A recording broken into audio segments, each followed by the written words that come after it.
everyone, Corissa here. So can you believe that it's already April? I can't. Time is just honestly flying. But that means that summer is only about a month and a half away. I know. So how many of you would be interested in getting a summer job? Right? Who doesn't want the extra money this summer? Well, before you can get a summer job, you are going to have to know how to fill out a job application.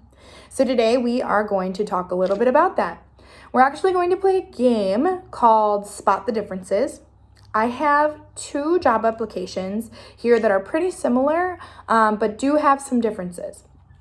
So what I'm going to do is I'm going to show you both applications and see how many differences you can find between the two. I'll give you some time to take a look and then we will see what we find.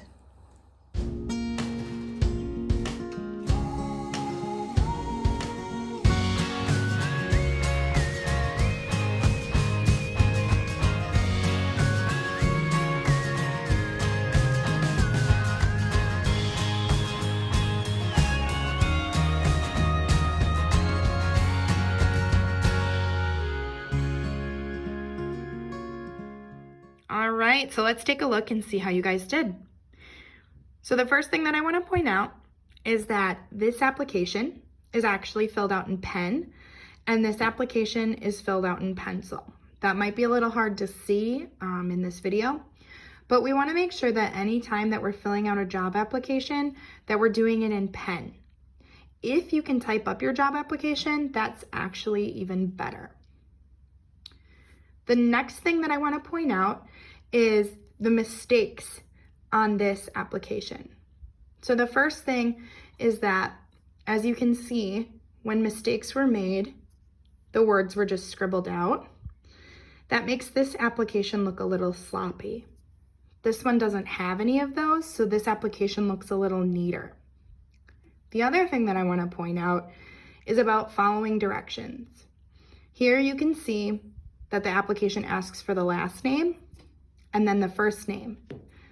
But over here, this person wrote their first name in the last name spot and their last name in the first name spot. You want to make sure that you're following the directions on the application. That shows that you're able to follow the employer's direction and it shows that you have attention to detail. I also want to point out spelling. Spelling counts. So you want to make sure that you're spelling everything correctly. On this application, assistant is spelled correctly, but here it's not. Next, I want you to take a look at the email address. This is a nice professional email address. It's clearly the person's first name and last name at email.com. But this one, funnymanfbi at email.com, is not exactly serious, okay? They might think that you can't be taken seriously with this kind of an email address. So you always want to make sure that you're putting something a little more professional on your application. Also, down here, you can see that the employment history is filled out. This person has had jobs in the past and listed them. Here, this section is just left blank. It's okay if you don't have employment history, but you never want to leave information blank, okay? If something doesn't apply to you or you don't have employment history, you can always put NA, which means not applicable, or you can even list things here like babysitting jobs that you've had or yard work or volunteer opportunities that you've done. Those can showcase your skills just as much as your employment history. All right, so I know you didn't get a chance to look at the back, but I'm gonna flip these over.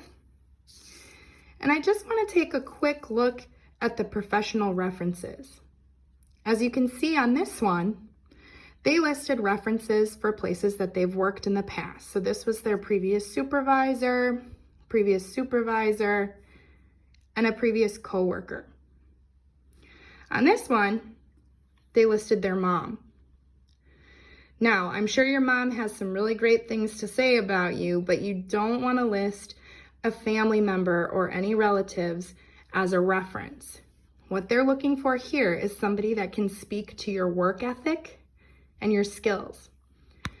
So even if you haven't had a job, you might want to list somebody like a teacher or a club leader that can talk about your dedication and how you work hard.